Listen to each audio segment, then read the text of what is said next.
अब एक क्वेश्चन ये है जो उसी बेस पर है, दिख नहीं रहा होगा मगर जैसे महाभारत से हम एक सीख ले सकते हैं कि महाभारत में क्या था कि अर्जुन को क्या था, हमें उसको सिर्फ मछली की आंख दिखी थी जब स्वयंवर में गया था। तो हमें भी यहाँ पे अगर हम टाइप 2 पढ़ रहे हैं तो हमें ये दिखना ही नहीं चाहिए कि क्वेश्चन क्या है, हमें दिखना चाहिए कि ये किस फॉर्म में, हमें सिंपल सा क्वेश्चन दिखना चाहिए कि एक्स प्लस वन बटा एक्स इक्वल टू 2 के फॉर्म में होना चाहिए। तो इसको हम क्या लिख सकते हैं, अगर एक्स से भाग देंगे तो क्या हो जाएगा, x plus one by x equal to 2, बन गया, क्वेश्चन सिंपल हो गया। अब सिंपल सा था कि एक्स का वैल्यू 1 होगा, अगर वो एक्स का वैल्यू 1 है तो 1 का पावर 4 लिख देंगे प्लस 1 का पावर 2 लिख देंगे तो क्या मिलेगा, 1 प्लस 1 बराबर 2। बहुत ही सिंपल, खत्म, मामला खत्म हो गया यहाँ पे। बहुत ही इजी क्वेश्चन था, देखने में बहुत टफ लग रहा था, मगर अगर आप बन जाते हैं अर्जुन, आपको सिर्फ मछली की आंख दिखती है, तो इस तरह का क्वेश्चन सॉल्व करना कोई बहुत बड़ा तो का काम नहीं है, आप आराम से सॉल्व कर सकते हैं।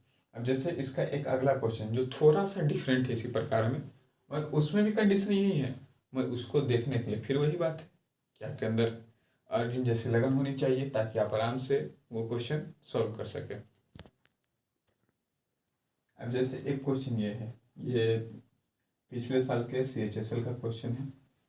अगर इससे पहले आप इस तरह का टाइप नहीं पढ़े होते तो ये बहुत बहुत बड़ा क्वेश्चन लगता है कि A minus 11 power 2 plus 1 by A minus 11 power 5 निकालना है, कैसे निकले।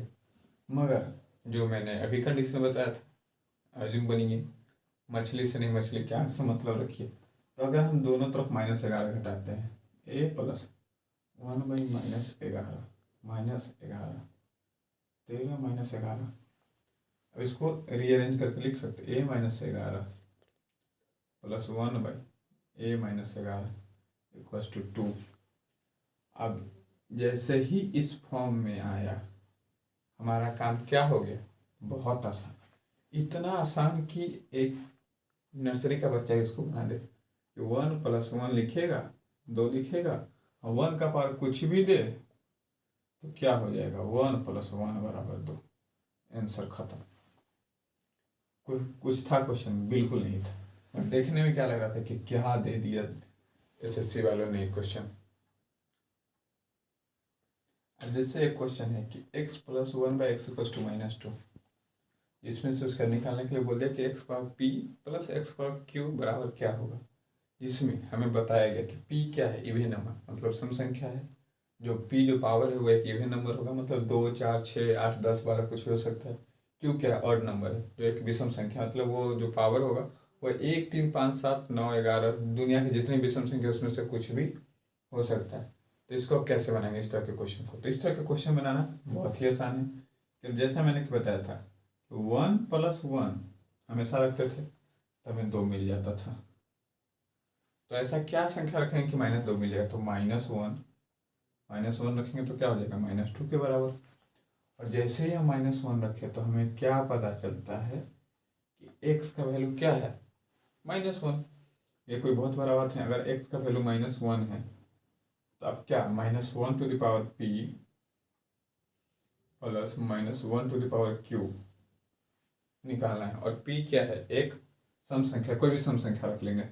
-1 का पावर अगर हम 2 लेते हैं, उसी तरह -1 का पावर 3 लेते हैं, तो आंसर क्या हो जाएगा, 1 - 1 बराबर 0। अब आप बोलिएगा कि ऐसा क्यों हुआ, तो -1 का पावर, कोई भी माइनस में जो संख्या है उसका पावर सम संख्या लिखते हैं तो क्या हो जाएगा, तो -1 इंटू -1 करेंगे तो माइनस माइनस प्लस हो जाएगा, और 1 इंटू 1 1 आ जाएगा। मगर उसी जगह पे अगर ये 3 बार गुना हो जाता तो ये दोनों तो अपना माइनस खत्म कर देता, मगर इसका एक माइनस हमेशा फिर कंटिन्यू कर जाता। अगर माइनस वाले संख्या का पावर अगर सम संख्या है तो हमेशा पॉजिटिव होगा, या फिर इस तरह से बोल सकते हैं कोई भी संख्या का पावर सम है तो पॉजिटिव ही रहेगा, मगर अगर सम संख्या का पावर विषम है फिर भी पॉजिटिव है, और विषम संख्या का पावर विषम है तो निगेटिव ही रहेगा। जैसे -1 का पावर विषम बोल दे, सॉरी, निगेटिव संख्या का पावर विषम है तो माइनस में ही रहेगी। जैसे -1 का पावर 3 हो गया, -1 का पावर 1 भी लेंगे तो हमको निगेटिव ही मिलेगा, जिसके कारण -1 का पावर 2 किए तो 1 मिल गया। प्लस था तो अगर इसको ज़्यादा एलिब्रेट कीजिएगा तो यहाँ पर क्या लिख सकते हैं, प्लस। अब -1 को 3 बार गुना करेंगे तो फिर -1 मिल जाएगा, जिसके कारण में इसको क्या कर देंगे, प्लस माइनस माइनस हो जाएगा तो जीरो आंसर आ जाएगा, तो वही हो जाएगा हमारा आंसर। तो इस टाइप का ये लास्ट क्वेश्चन था। और इस टाइप का अगर आपको क्वेश्चन मिलते तो आप बनाते रहिए, और कुछ क्वेश्चन में डाउट हो गया इस तरह के इस टाइप पे तो आप कमेंट में बता सकते हैं हमें, मैं उसे कोशिश करूँगा कि अपने नेक्स्ट वीडियो में उसे क्लियर कर दूँ।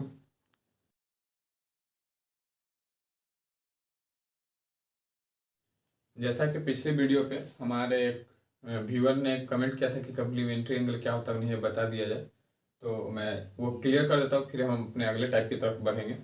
तो कम्प्लीमेंट्री एंगल कुछ खास नहीं है। जब दो एंगल मिलकर 90 डिग्री बनाते हैं, 90 डिग्री से ऊपर नहीं होना चाहिए, 90 डिग्री के नीचे के कोई भी दो एंगल लेंगे जो 90 डिग्री बनाते हैं, लिख सकते हैं कम्प्लीमेंट्री एंगल को हम complementary angle 0 theta plus theta less than 90 degree, ये एक तरह से मैथमेटिकल व्यू में लिख सकते हैं। अब इसका मतलब मैं समझा देता हूँ, ऐसा हालांकि आप एग्जाम में जाके ये मत लिखाना, गलत हो जाएगा, ये समझने के लिए मैंने लिखा है, समझाने के लिए। जैसे कोई भी दो संख्या, कोई भी दो थीटा, थीटा 1 प्लस थीटा 2 का जो 90 डिग्री होना चाहिए, 89 डिग्री का कम्प्लीमेंट्री एंगल क्या होगा, तो सिंपल सा, तो उसमें कितना जोड़ेंगे तो 90 डिग्री मिल जाएगा, 1 डिग्री। उसी तरह अगर हम 75 का निकालेंगे तो कितना जोड़ेंगे तो 90 हो जाएगा, तो 15 डिग्री। उसी तरह अगर हमको पूछेगा 50 डिग्री का कम्प्लीमेंट्री एंगल कितना है तो 40 डिग्री, या फिर 40 डिग्री का कम्प्लीमेंट्री एंगल क्या है तो 50 डिग्री हो जाएगा। 15 का कम्प्लीमेंट्री क्या हो जाएगा तो 75 हो जाएगा। 1 डिग्री का कम्प्लीमेंट्री क्या हो जाएगा 89 हो जाएगा। तो बस ये कुछ ज़्यादा टफ नहीं होता, बस यही होता है कि अगर दो एंगल जिसका जोड़ हमें 90 डिग्री के पास पहुंच जाए उसे को कम्प्लीमेंट्री एंगल बोलते हैं। अब मैंने कम्प्लीमेंट्री एंगल बता दिया तो सप्लीमेंट्री बता ही देता हूँ ताकि आसानी रहेगा, क्योंकि जब भी पढ़े दोनों साथ में पढ़े ज़्यादा अच्छा रहता है। सप्लीमेंट्री एंगल भी वही है, कुछ खास नहीं है। थीटा 1 प्लस थीटा 2 दोनों जोड़ के 180 डिग्री होना चाहिए, दोनों का जोड़ 180 डिग्री होना चाहिए। अब 90 में कितना जोड़ेंगे तो 180 है तो 90 जोड़ेंगे। उसी तरह अगर हमको 120 में कितना जोड़ेंगे तो 180 आ जाएगा तो 60 डिग्री जोड़ेंगे, तो 60 का सप्लीमेंट क्या हो जाएगा 120 डिग्री, 90 का सप्लीमेंट क्या हो जाएगा 90 डिग्री।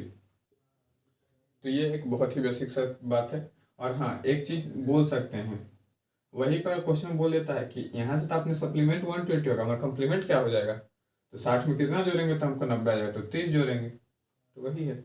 अब ये नहीं 90 डिग्री का कोई भी कम्प्लीमेंट्री नहीं हो सकता, क्योंकि 90 से छोटा होना कंपलसरी है एक संख्या का। अब बोलिएगा कि 90 प्लस 0 भी तो हो सकता है, तो 0 डिग्री और 90 डिग्री को कम्प्लीमेंट्री एंगल में नहीं लिया जाता है। मोर देन 0 होना चाहिए, लेस देन 90 होना चाहिए। उसी तरह सप्लीमेंट्री में भी वही क्राइटेरिया है कि मोर नहीं लेस देन 180 होना चाहिए। ये नहीं कि 180 में 0 जोड़ दिए तो 180 में 0 जोड़ दिए तो 180 डिग्री, ये नहीं चलेगा, ये गलत है। आपको कैसे भी करके 180 जोड़ के लाना है, ना कि 180 में कुछ भी जोड़ के, क्योंकि सिंपल सा था 180 में इवन 0.1 डिग्री भी जोड़िएगा तो वो मोर देन 180 चला जाएगा। तो बस यही बताना था, होप आपको समझ आया होगा।